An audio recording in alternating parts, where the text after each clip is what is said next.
Ácidos nucleicos, ¿verdad? Ácidos nucleicos. De manera general, ¿verdad? Hicimos su conformación, su estructura, ¿verdad? Y funciones que cumplen estos ácidos nucleicos. Correcto. Ahora vamos a ver específicamente uno de ellos, al que tiene relación con la información hereditaria, ¿no? Tiene relación con los genes. Vamos a ver específicamente uno de ellos. Entonces,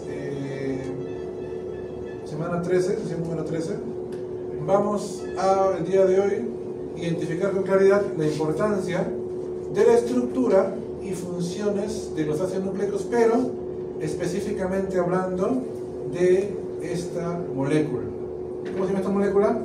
Ácido desoxirribonucleico. Desoxirribonucleico.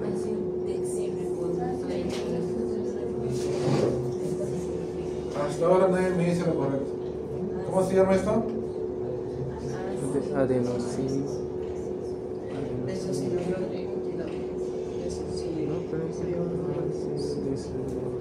Tu media está cerca, pero no estás pronunciando bien. Desoxirribonucleico. Cuando no tiene oxígeno, ¿qué se dice? Desoxi, bueno. Desoxirribonucleico. Ácido desoxirribonucleico. Ácido desoxirribonucleico. Y si acá en vez de D hubiera R, ribonucleico. En otras palabras, el desoxirribonucleico es sin oxígeno. Desoxi. Puede ser el desoxi. Pero su nombre no viene tanto de que no tiene oxígeno, sino de quién proviene ese nombre. No. A ver, vamos por partes, como se dice. ¿Cuáles son las tres partes de un nucleótido? O los tres componentes de un nucleótido. Base nitrogenada, pentosa. Base nitrogenada, fósforo Y pentosa. Pentosa, correcto. Muy bien. En el caso del ADN, ¿cómo se llama la pentosa?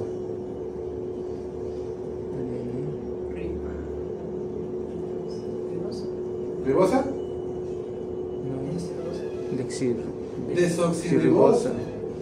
Desoxirribosa. En otras palabras, el nombre de ácido desoxirribonucleico proviene del azúcar, desoxirribosa, y termina en gleico. Entonces, el término de desoxi proviene del azúcar donde proviene, en este caso, ¿cuál es el componente del azúcar, no? De este ácido nucleico. ¿Y por qué es ribonucleico? Porque en el caso del ARN, ¿el azúcar cómo se llama? En el caso del ARN, ¿el azúcar cómo se llama? Ribosa. Bueno, como es ribosa, ribonucleico. Entonces, ahí de por qué el nombre de uno u otro deriva del azúcar, que es el componente de ese ácido nucleico. Entonces, eso lo vimos la semana pasada, los tres componentes. Las bases nitrogenadas, ¿cómo se clasifican? Purinas y piriminas, ¿verdad? ¿Cuáles son las purinas? Adenina y guanina. ¿No? Adenina y guanina, correcto. Y las pirimidinas, uracilo, timina y citosina, ¿verdad? Correcto. Entonces, eso es importante. Ahora, en el caso de bases nitrogenadas, no recuerdo si lo toqué la semana pasada, pero lo he mencionado ahora. En el caso de bases nitrogenadas, hay una base nitrogenada que es exclusiva para el ADN y otra base nitrogenada que es exclusiva para el ARN. ¿Cuál? Ajá. Muy bien, correcto. Timina es en el caso de ADN y uracilo en el caso de ARN, ¿no? Entonces son bases nitrogenadas exclusivas de una u otra. Y hoy día vamos a complementar un poquito más de bases nitrogenadas cuando veamos cómo forman parte de la doble cadena del ADN. Ya vamos a ver cómo forman sus enlaces, vamos a ver la ley del Chargaff y también vamos a ver un poquito de los tipos de ADN. Tipos de ADN. Antes de comenzar vamos a ver un videito como preámbulo para que más o menos se familiaricen con el tema de hoy y para que les parezca más sencillo, porque si lo vemos tan plano así como discursivas, de repente no se va a comprender. Pero si lo vemos en un videito primero, vamos a seguir lo que va a ser mejor. Acá en su En su Canvas, en la semana número 13, he colocado también un link, ¿ya? Sí, un video. Entonces, vamos a ver ese video para... Es un video. ¿Qué video es? ¿Está en YouTube?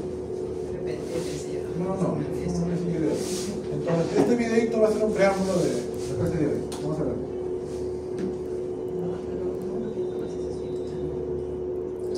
El ADN, esa palabra que ha sido tan popular en los últimos años, mencionada en series, películas, videojuegos y por supuesto en descubrimientos científicos y de los más recientes.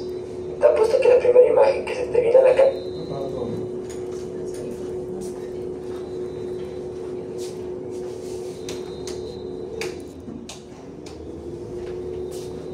No, sí, no sé.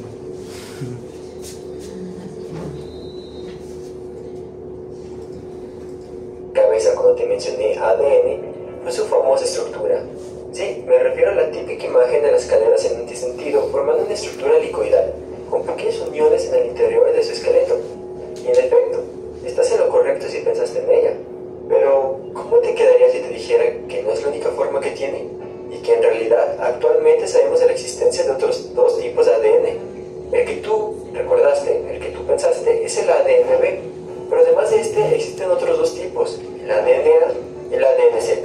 Si te interesa saber más sobre esto, quédate en el video.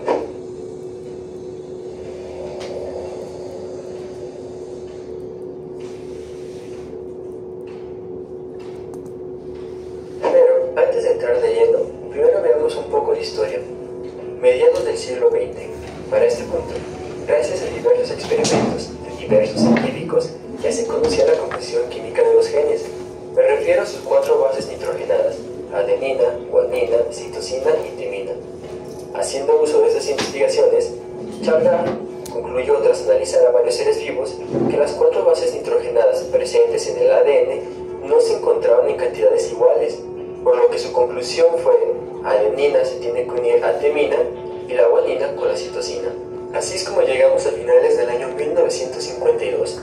La cristalógrafa Rosalind Franklin, junto con su colega Wilkins, obtiene la primera fotografía por difracción de rayos X de una molécula de ADN, en la cual se podía apreciar su estructura helicoidal. Pasado un año de este gran descubrimiento, llegan los rockstars de la biología molecular. Sí, me refiero a Watson y Crick, los cuales, basados en el trabajo de Franklin y Wilkins, postulan su modelo para explicar la molécula de ADN, el cual decía: el ADN es una molécula de doble cadena, con las bases dirigidas hacia el centro y perpendiculares al eje de la molécula. Cuenta con unidades de carbohidratos unidos a fosfatos a lo largo de los 2 lados de la hélice. Con el paso del tiempo se han ido corrigiendo algunas mediciones y cálculos que Watson y Crick dejaron, pero a grandes rasgos estaban totalmente acertados. Ahora sí, entremos más a detalle en la estructura de la molécula, ya que las diferencias entre las distancias de sus estructuras es prácticamente el principal motivo de la diferencia entre los tipos de ADN. Iniciemos por las 2 cadenas de ADN. Estas giran en sentido de extrógeno alrededor de un eje. Además, estas se encuentran en sentido opuesto, son antiparalelas entre sí. En el exterior de esta hélice encontramos la unión de una pentosa, la desoxirribosa, con un grupo fosfato, formando así la estructura exterior del ADN. Las bases nitrogenadas se encuentran en el interior de esta molécula, formando las uniones anteriormente mencionadas, adenina con timina, guanina con citosina. Estas bases están separadas por 3.4 angstroms, y una vuelta completa de la hélice comprende dispares de bases, lo que vendría siendo unos 36 angstroms. El diámetro total de la hélice es de 20 angstroms. Todas estas características mencionadas son propias del ADN más común de todos, el ADNB. Sí, ese que te imaginaste muy posiblemente al inicio de este video. Pero estas no son siempre las mismas. De manera artificial, por síntesis en un laboratorio, se ha logrado que la cadena cambie un poco en su estructura, pasando de 10 pares de bases por vuelta a 11 pares de bases, lo que en Armstrong estaríamos pasando de 20 a 25.3, por lo que la forma general de esta molécula es más baja y más ancha, algo así como aplastarla. Para poder crear esta forma, se debe de reducir un 75% la humedad relativa, y como os he dicho antes, esta estructura no se encontraba de manera natural en los organismos. A esta forma de ADN se le conoce como ADNA. Por el contrario, la siguiente estructura sí que se ha encontrado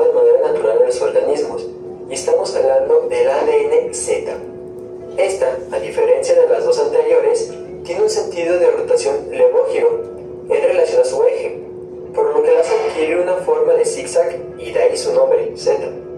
La estructura suele ser más alargada que la DNB, contando con 18 angstroms por vuelta, lo que son unos 12 pares de bases. Para que esta estructura se forme, se ha notado que requiere de presencia de sales. Además, se ha observado que está relacionada con la recombinación y expresión de genes. En conclusión, y a muy grandes rasgos, estas serían las principales diferencias entre los tres tipos de ADN que se conocen actualmente. Ojo, ccADN, cADN y dcADN no son tipos de ADN. Hacen referencia a ADN de cadena corta, ADN complementario y ADN de doble cadena. Y bueno, es así. Muy bien, entonces ahí han podido ver de manera rápida y precisa los tres tipos de ADN y sus características de cada uno, para que más o menos tengan una idea de lo que vamos a hablar de hoy, ya con este preámbulo. Y entonces, ahora sí, vamos a ingresar a la clase de hoy ya con este conocimiento previo para que se pueda comprender mejor. Entonces, bueno, esta parte de acá es lo que vamos a ver. ADN y ARN, ¿no? Son los dos componentes de los ácidos nucleicos, los dos representantes, mejor dicho, de cada ácido nucleicos. Y el ADN, su característica principal es que tiene una doble hebra, y el ARN solo tiene una hebra nada más, ¿no? El ADN es generalmente helicoidal y el ARN es... ¿Cómo es el ARN? Lineal, ¿no? Longitudinal. Lineal o longitudinal. La información genética, ¿dónde se encuentra? En el ADN. Generalmente formando 4 unidades monoméricas que conforman el ADN, y justamente el ADN es el responsable de la herencia genética. Todas las características heredables de generación tras generación es producto de que en el ADN se puede almacenar información genética. En otras palabras, los genes son segmentos de ADN que están involucrados o involucradas en la herencia genética. Hay varios tipos de bases nitrogenadas. Tenemos la adenina, guanina, citosina, uracilo, acá falta la timina, ¿no? Como bases nitrogenadas. Dependiendo de cuál nos estamos refiriendo, va a tener, ¿no?, uno u otro base nitrogenada principalmente. Acá tenemos la estructura de el ADN. Tenemos acá el azúcar pentosa, tenemos la base nitrogenada y tenemos aquí, ¿no?, el grupo fosfato. Características. Genes. Los genes no actúan de manera independiente, sino que se transmiten mediante transducción de señales. Esta parte de acá ya no es tanto la parte de ADN, sino la parte genética, ¿no?, que es la continuación ya del capítulo. Hay una disciplina de la biología que se llama genética, y la genética ya está relacionada a cómo los genes se logran transmitir, se logran transducir, se logran expresar, ¿no? En este caso se menciona que los genes no actúan de manera independiente, sino actúan generalmente de manera dependiente, uno u otro. En otras palabras, unos influyen en otros, ¿ya? Unos influyen en otros. Además, la base genética es la base que muchas veces permite explicar a la enfermedad. Muchas enfermedades que existen en la actualidad tienen base genética, ¿verdad? ¿Alguna enfermedad que ustedes conozcan que tiene base genética? A ver. Síndrome de Down, bien, ¿no? Debido a una trisomía, ¿no? En este caso en un cromosoma. ¿Correcto? Otra enfermedad que tenga base genética. Algunos cáncer también. El cáncer también. El cáncer, si bien no se manifiesta en todos, pero se dice que en la actualidad todos tenemos los genes para el cáncer. Todos, ¿ah? Unos más que otros. Y además, ¿de qué depende que se manifieste? El medio ambiente, el estilo de vida, ¿no?, los factores externos. Eso hace que se manifieste en una u otra persona. ¿Correcto? Entonces, muchas enfermedades tienen base genética. Inclusive la diabetes también. La diabetes es una enfermedad que ya se ha demostrado que cuando los ascendientes tienen diabetes, existe mayor probabilidad de que sus descendientes tengan la enfermedad. No se necesita que sí o sí deba dar, sino hay mayor probabilidad si es que los factores externos, como su alimentación, estilo de vida, favorece a que la enfermedad se manifieste en una determinada situación. Entonces por eso que es base genética de la enfermedad. Inclusive ustedes, si leen el proyecto Genoma Humano, van a ver que el proyecto Genoma Humano ya ha detectado cuáles son los genes de enfermedades como el cáncer. Entonces cuando uno ya nace con esos genes predispuestos a expresarse, entonces se puede predecir que una persona determinada en algún tiempo, en alguna parte de su vida va a desarrollar cáncer. Dependiendo obviamente, ¿no?, del estilo de vida que conlleve. Les cuento un caso, miren. En el caso de mi madre, por ejemplo, mi madre, su madre, mi abuela, más o menos a los 50 años le dio cáncer al útero. Su hermana de mi mamá, que es mi tía, más o menos a los 35 años le dio cáncer al seno. Y felizmente, gracias a Dios, mi madre, a pesar de que tiene todos los genes, tiene 80 años y hasta el día de hoy felizmente no le ha dado cáncer. Pero tiene la predisposición genética, pues, ¿no? Si su madre falleció de cáncer, su hermana también, entonces obviamente, ¿no?, que existe la probabilidad, ¿no? Pero según los médicos, mencionan que ya cuando una persona llega a 80 años ya es un poco probable que desarrolle cáncer. Otras enfermedades te puede dar, ¿no?, hipertensión, pero cáncer ya no hay mucha probabilidad. Pero bueno, entonces, pero de todas maneras, si mi madre no desarrolla una enfermedad, yo también tengo el riesgo, ¿no?, porque mi abuela tenía cáncer. Así que hay que cuidarse. De todas maneras, hay que tratar de llevar un estilo de vida saludable, no abusar de los excesos,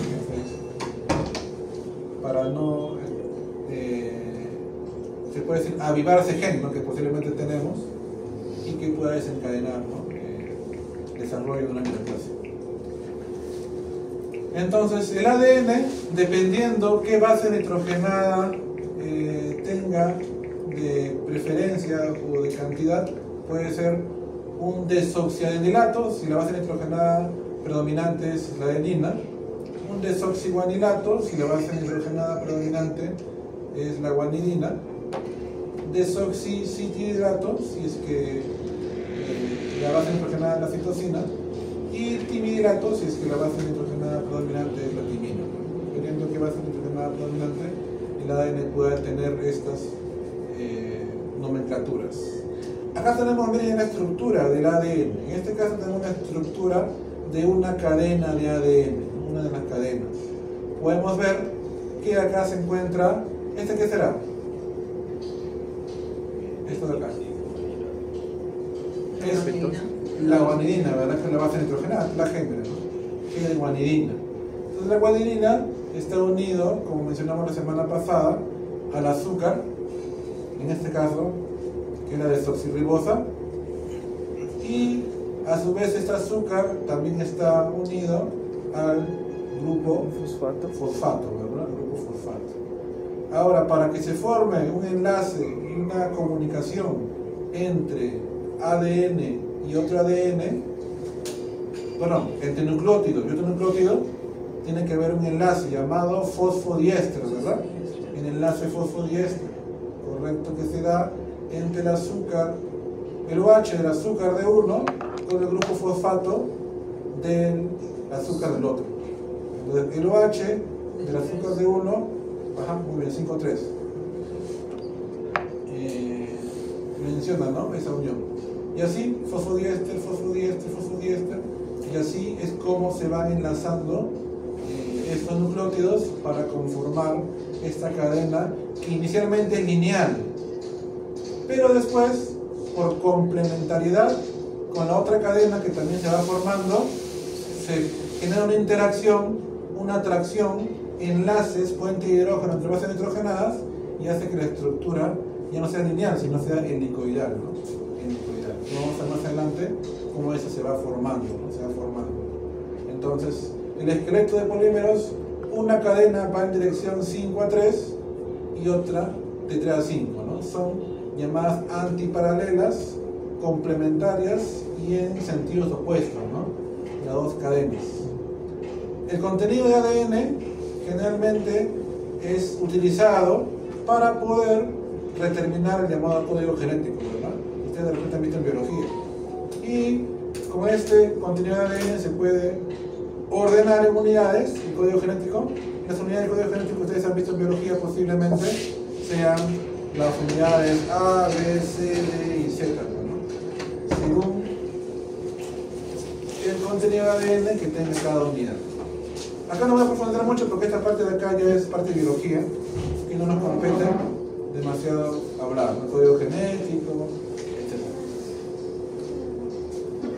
¿Quiénes fueron los que idearon la conformación actual del ADN? Justamente en el video que vimos inicialmente mencionaron a este par de personajes, ¿no? Que han pasado a la historia debido a que pudieron dilucidar la estructura actual del ADN. Ellos fueron Watson y Crick. Justamente debido a ello también lograron, o bueno, se le atribuyó el premio Nobel a la medicina porque lograron dilucidar cuál era la estructura del ADN, ¿no? Obviamente que esa estructura del ADN no es que se imaginaron, sino que previamente, un año, 2 años antes que ellos empleen su teoría o su modelo, se logró ver por primera vez en la historia parte de la estructura del ADN, ¿no? Por difracción de rayos X. Y así se logró ver esta imagen. Y esta imagen hizo que Watson y Crick idearan la forma real de cómo podría estar conformado el ADN. Pero todo partió de esta imagen, ¿no? O esta difracción de rayos X, para poder ver que el ADN tiene esa estructura, ¿no? Visto en una imagen de rayos X. ¿Qué dijeron Watson y Crick, no? Cada hélice es una serie de nucleótidos unidos por enlaces fosfodiéster, en los que el grupo fosfato forma un puente entre grupos OH de 2 azúcares sucesivos. ¿En qué posiciones están este enlace? Posición 3 de un azúcar y la posición 5 del siguiente azúcar. Así forman los enlaces fosfodiéster, ¿no? Entre el OH de un azúcar con el grupo fosfato del otro azúcar, ¿no? Del otro nucleótido. Acá podemos ver la estructura, miren, que Watson y Crick lograron determinar en su modelo, en las cuales podemos ver bases nitrogenadas como la adenina, timina, guanina, guanina. Y su par complementario, timina, adenina, guanina, citosina. Esto es lo que investigó Watson y Crick y lo que dieron a conocer a la historia, ¿no? de la medicina en general. A partir de ello vinieron otros estudiosos e investigadores como Chargaff, que se dio cuenta que habían características importantes en lo que Watson y Crick habían investigado previamente. Entonces, es por ello que luego de que Watson y Crick ya ideó la estructura del ADN, ya vinieron después otros científicos como Chargaff para complementar con mayor información de cómo era esta complementariedad entre bases nitrogenadas de esta estructura llamada ADN. Ahora, hay una característica que también habló Watson y Crick, pero no tan a profundidad porque en estos tiempos todavía la genética no está muy avanzada. Sin embargo, hablaron de temas como la mutación, ¿no? La mutación a nivel molecular consistiría en un cambio en la secuencia de bases nitrogenadas del ADN. ¿Qué entienden ustedes por la palabra mutación? ¿Qué es mutar? Cambiar, ¿verdad? Cambiar. Entonces, si hablamos de mutación a nivel molecular, estamos hablando de un cambio. Y hay varios tipos de mutación que ustedes de repente han visto en biología. Pero aquí cuando hablamos de ADN y hablamos de bases nitrogenadas, nos estamos refiriendo a un tipo de mutación. ¿Saben cómo se llama el tipo de mutación cuando cambia de posición uno o más bases nitrogenadas?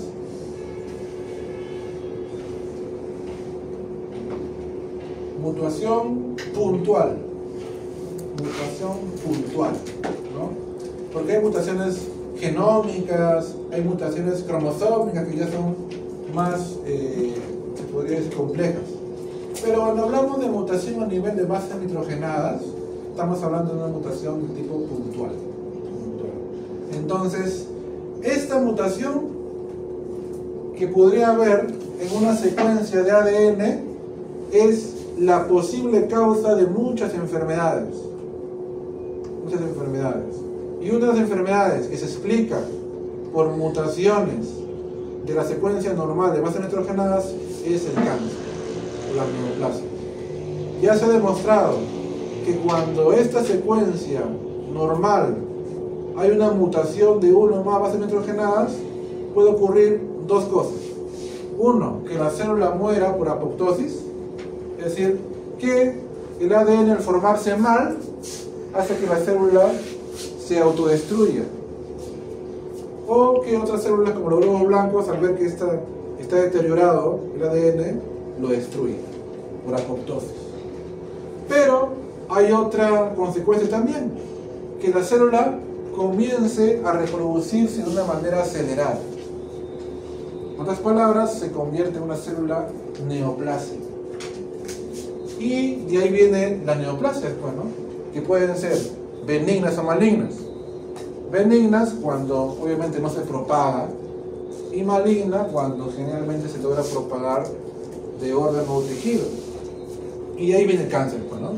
El cáncer es una neoplasia maligna, una neoplasia en la cual las células neoplásicas no solo se quedan en el lugar donde iniciaron la neoplasia, sino pueden migrar de tejido a tejido y propagarse prácticamente por todo el organismo. Esa es una neoplasia maligna, cáncer.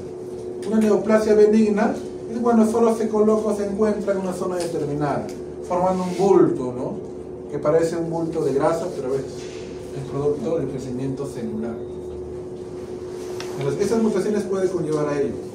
¿Qué puede causar que mute o cambie de posición esta secuencia de bases nitrogenadas? ¿Una idea? Radiaciones. Radiaciones, muy bien. Radiaciones. Correcto. Pueden ser las radiaciones ultravioleta, por ejemplo, que incide en tu piel.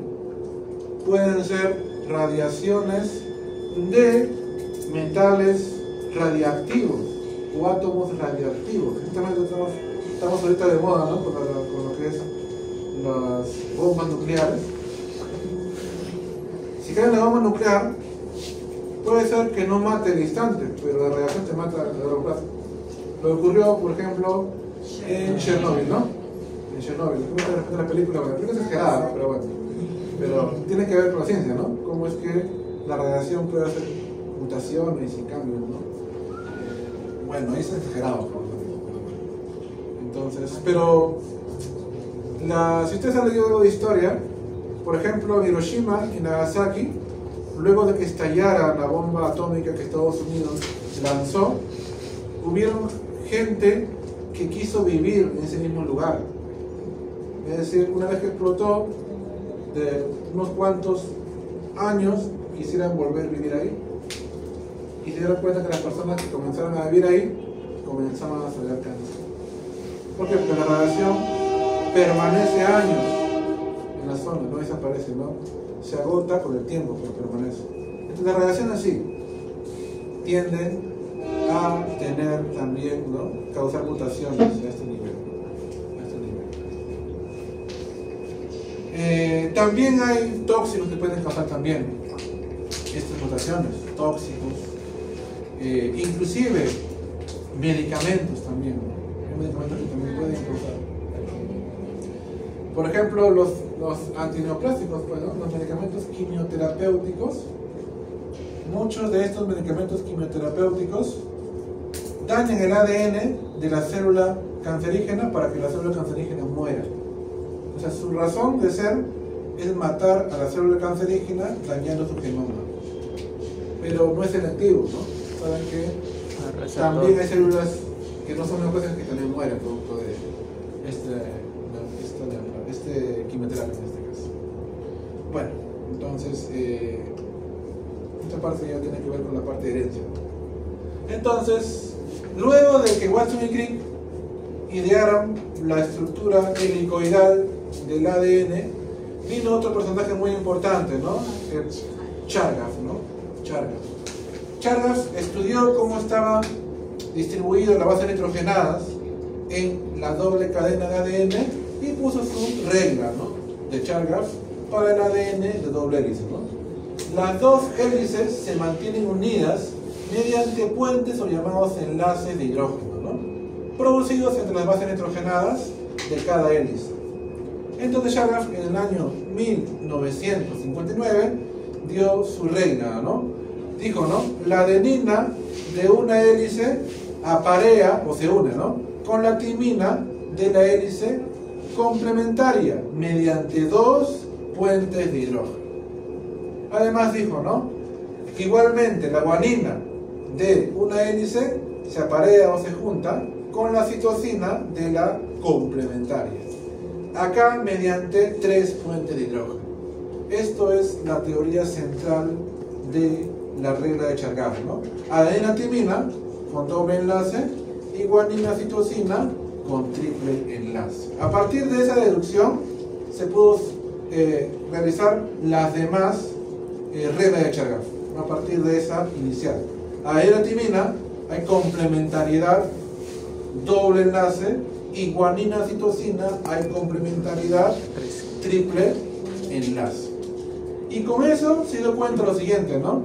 Si la adenina con timina están siempre juntos, allá entonces tiene que haber la misma cantidad de adenina en uno y de timina en el otro, porque se unen entre ellos mismos. Igual, si hay guanina en un lado y citosina en el otro y ambos se juntan de manera selectiva, tiene que haber la misma cantidad de citosina y la misma cantidad de guanina. Deducción propia de Chargaff. Y así es que dio su regla de Chargaff, ¿no? Dijo, finalmente, ¿no? Ya, a partir de ello ya lo hizo su regla, ¿no? De manera ya mayor, más general. Dijo lo siguiente: la proporción de adenina es igual a la de timina. Y acá lo dijo general, la proporción, ¿ah? No estoy diciendo que sean iguales, sino ya la proporción. La proporción de adenina es igual a la de timina. Es decir, adenina igual timina, pero luego dijo en proporción.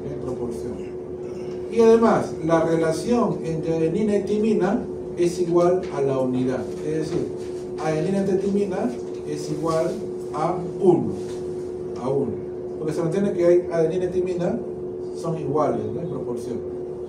La proporción de guanina es igual a la de citosina, ¿ya? Igual, la relación entre guanina y citosina es igual a la unidad. O sea, si yo divido la cantidad de guanina y citosina, debe darme una unidad. La proporción de bases púricas, adenina más guanina, es igual a la proporción de las bases pirimidínicas. ¿Y esto cómo llegó? Al final, ¿no? Adenina más guanina va a ser igual a timina más citosina. Esa deducción logró justamente con las dos iniciales, ¿no? Con estas dos iniciales. Adenina más timina va a ser igual a timina más citosina. La relación entre adenina más guanina y timina más citosina es igual a la unidad. También, ¿no? Esta relación, ¿no? A más G entre T más C va a ser igual a la unidad. Sin embargo, la proporción entre adenina más timina y guanina más citosina era característica de cada organismo. Es decir, según cada especie tenía diferente proporción en esta suma, ¿ya? Eso se cumple obviamente para todos, pero esto de aquí ya va a depender de una proporción dependiendo de la especie que se está investigando en este caso, ¿no? Este resultado indicaba que los ácidos nucleicos no eran la repetición monótona de un tetranucleótido, sino que existía variabilidad en la composición de bases nitrogenadas, ¿no? Entonces, eso lo vio cuando investigó en diferentes especies, en mamíferos, en aves, ¿no? Y se dio cuenta que esta proporción era característica de cada especie. No era igual de todo, sino era característica de cada especie. Ahora pasamos a la propuesta del video. Justamente, ¿no? Hay tres tipos principales de ADN. El ADN A, el ADN B, el ADN C. Algunos también hablan de ADN C, ¿ya? Pero el C no es tan, se podría decir, estudiado, no es algo que se deduce a partir del A. Pero los tres principales son el A, el B y el Z. ¿Cuál de ellos es, o cuáles de ellos son levógiros? El A y el B. ¿Levógiro? Levógiro. El Z nada más. El Z nada más, ¿no? El Z es el único levógiro. Y el A y el B son dextrógiros, ¿no? ¿Dextro qué significa?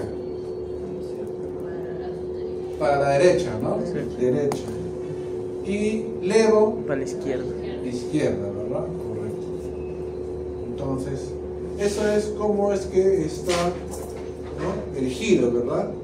De esta hélice de ADN.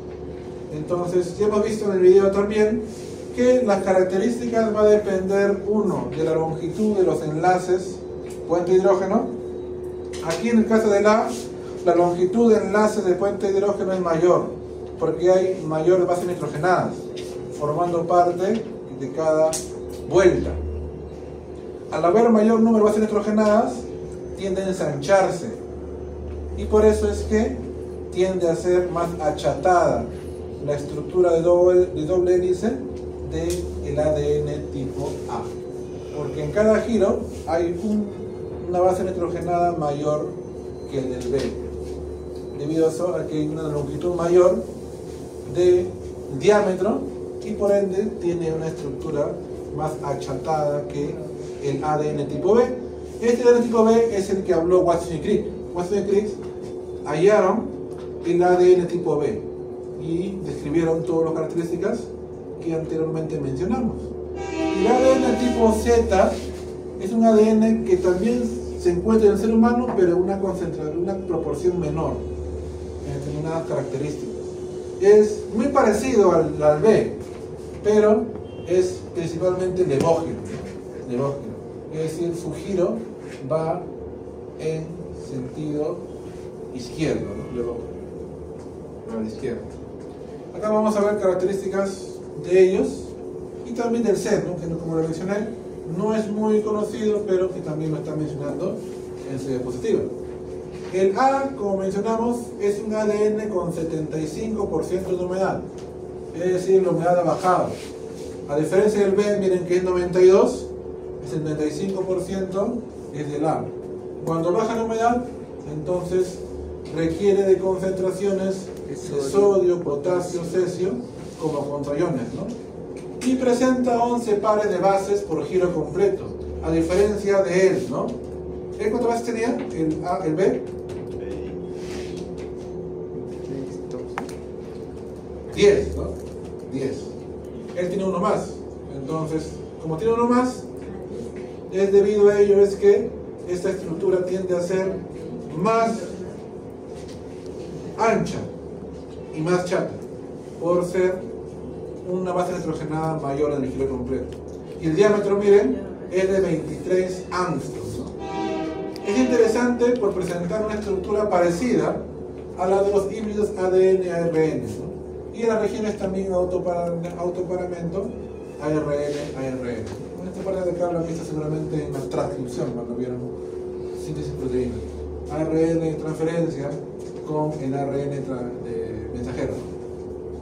Se aparean para que se pueda llegar hacia el ARN ribosómico. El ADN-B, que es el ADN que nosotros tenemos en mayor proporción, es el que investigó Watson y Crick. Es un ADN en disolución, es por eso que el 92% o tiene 92% de humedad relativa. Se encuentra en soluciones con baja fuerza iónica y este corresponde al modelo de doble hélice que Watson y Crick investigaron. El ADN C, que es una modificación, se puede decir, del ADN A, que tiene menos humedad inclusive que el ADN A, un 66% de humedad. Se obtiene en presencia de iones litio y muestra 9 más 1/3 de pares de bases, ¿no? Con giro completo y 19 angstroms de diámetro, ¿no? Es una estructura más angosta, ¿no? A diferencia del A, que tiene 23 angstroms, ¿no? El Z es una doble hélice sinistrosa. Sinistrosa viene de siniestro. ¿Y saben qué es siniestro? Siniestra. Izquierda, ¿no? Izquierda. Entonces, la sinistrosa, enrollamiento a izquierdas. A veces se enrolla izquierda. En otras palabras, es lo mismo que decir Lebocker. Solo dicho en otras palabras, ¿no? Sinistrosa. Tiene 12 pares de bases y por giro completo en este caso, ¿no? Tiene 18 angstroms de diámetro y se observan segmentos de ADN con secuencia alternadamente de bases púricas y pirimidínicas. Este ADN-Z tiene la estructura constante de GC. Guanina, citosina, guanina, citosina, guanina, citosina son las bases nitrogenadas que más se repiten, o la secuencia que más se repite en este ADN-Z. Debido a la conformación alternante de los residuos azúcar-fosfato, sigue un curso de zigzag. Justamente como tiene esa estructura de zigzag, es que se le colocó ADN-Z, por el zigzag que tiene en su estructura conformacional. Requiere una concentración de cationes superior a la del ADN-B, y teniendo en cuenta que las proteínas que interaccionan con el ADN tienen gran cantidad de residuos básicos, sería posible que algunas convirtieran segmentos de ADN-B en segmentos de ADN-Z. En otras palabras, el ADN-Z también se puede obtener a partir de los ADN-B en concentraciones altas de cationes, ¿no? Las posiciones N7 y C8 de la guanina son más accesibles en este caso para que puedan formar esa estructura tipo zigzagueante, ¿no? Característica de este ADN-Z. No van a pensar que profesor, porque es Z del último del abecedario. No es porque sea el último del abecedario. No es que sea A, B, C y se pasa Z. No, Z es por la zigzag, por la forma de zigzag que tiene esta estructura de ADN. Entonces, los tres principales es el A, el B y el Z, ¿ya? Que se ve más.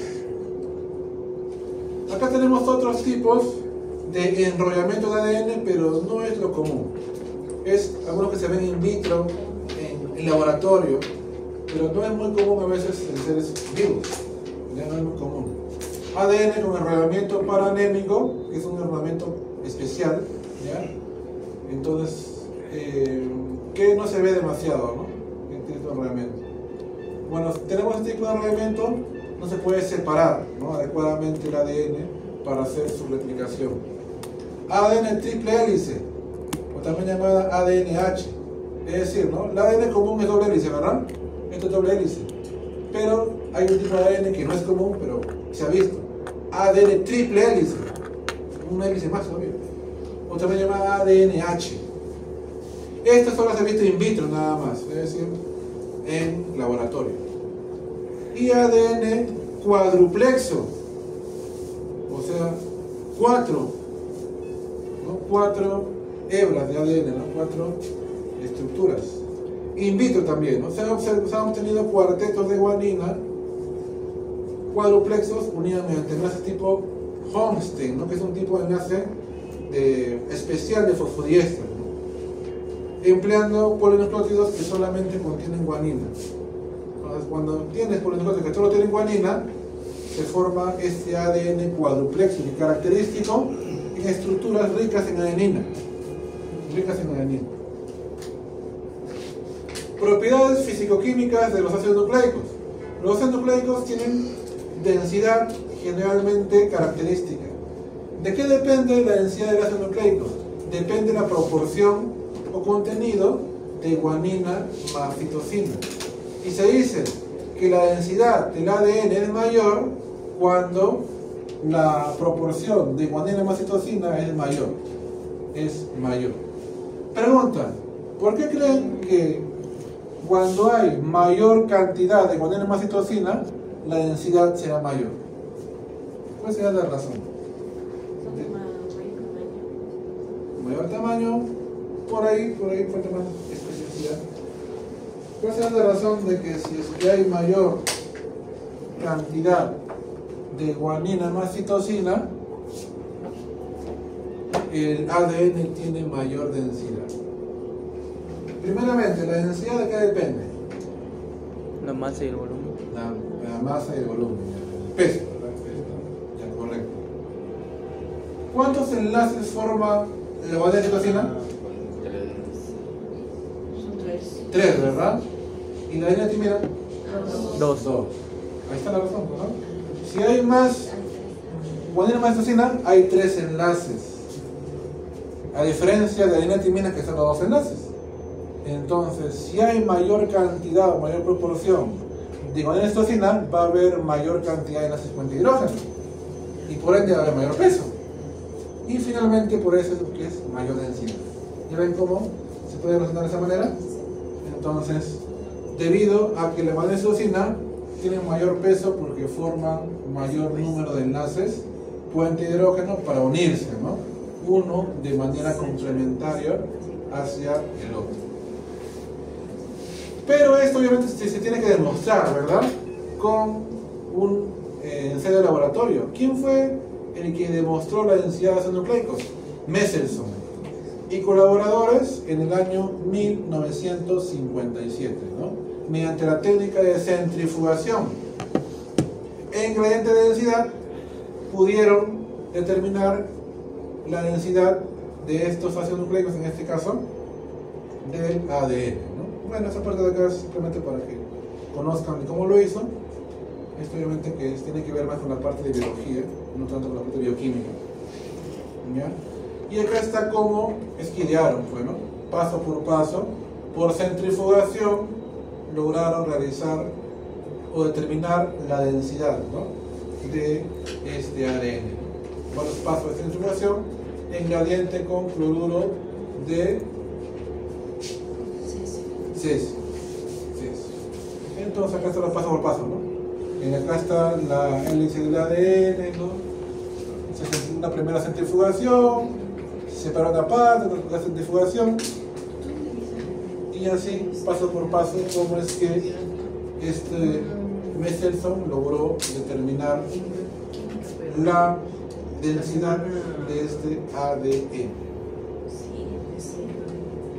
Bien, esto es lo que vengo a presentarles esta semana número 13, según la diapositiva que nos han brindado la universidad. Entonces, para terminar, vamos a cerrar con reconocer la importancia de la estructura. Primeramente, ¿cuál es la estructura del ADN? Grupo fosfato, pentosa y el... Bueno, los componentes, azúcar pentosa, que se llama desoxirribosa. Bases nitrogenadas. ¿Cuáles son las 4 bases nitrogenadas que tiene el ADN? adenina, guanina, citosina, timina. Adenina, guanina, timina, citosina. ¿Cuál es el que no tiene? Uracilo. Uracilo. Uracilo. El ARN. El ARN. Claro, también tú no tengas, así que fuera también. Entonces, ya está. Esas es las partes o componentes del ADN. Ahora, la estructura del ADN, ¿cómo es? De forma espacial. Helicoidal, doble hélice, ¿verdad? Enrollada en forma de doble hélice. Correcto. Muy bien.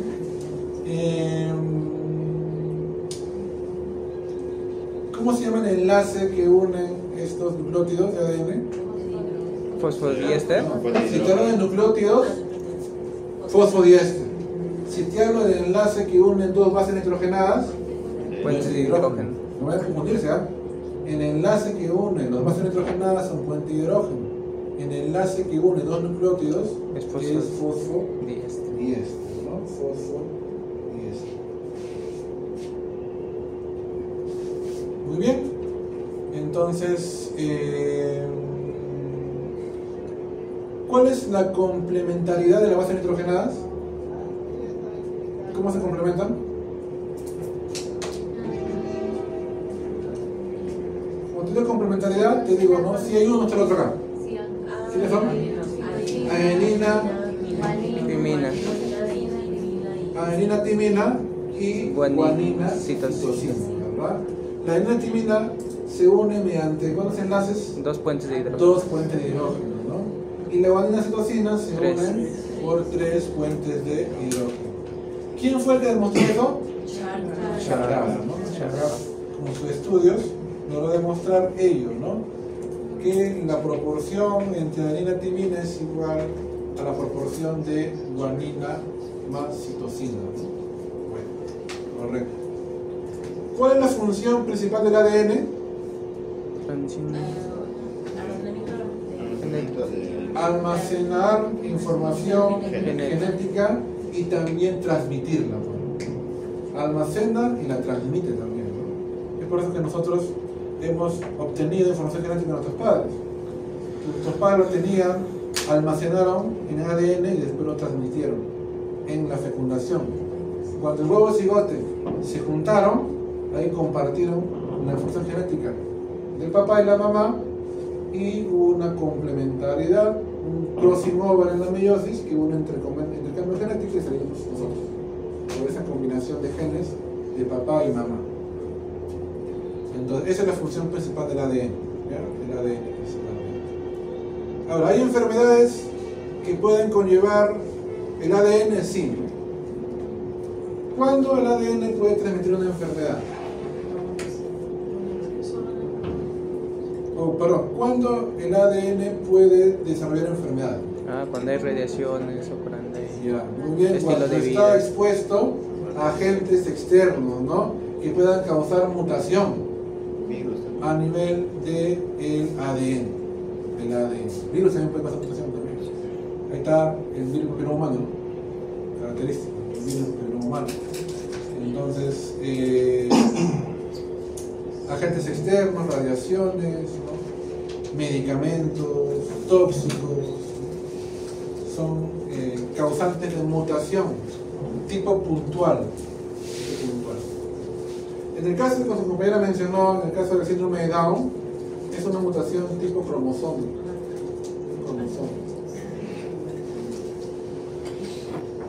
Bien, entonces, ¿qué aprendimos hoy? Aprendimos del ADN, ¿verdad?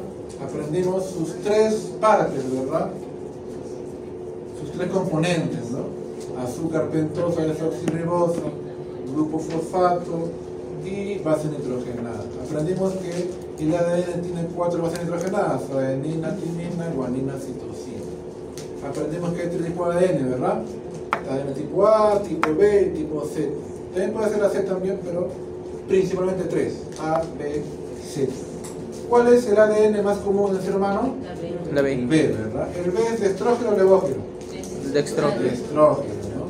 Dextrógeno, correcto. Bien. Bueno, ¿para qué sirve lo que nos hemos aprendido, obviamente, no? Para poder saber que el ADN es fundamental para la herencia, para la transmisión de caracteres hereditarios y también para la mutación, ¿no? Ustedes si leen a Charles Darwin y además Hugo de Bryce, que son 2 biólogos que estudiaron la evolución humana. Hugo de Bryce decía, ¿no? El motor de la evolución es la mutación.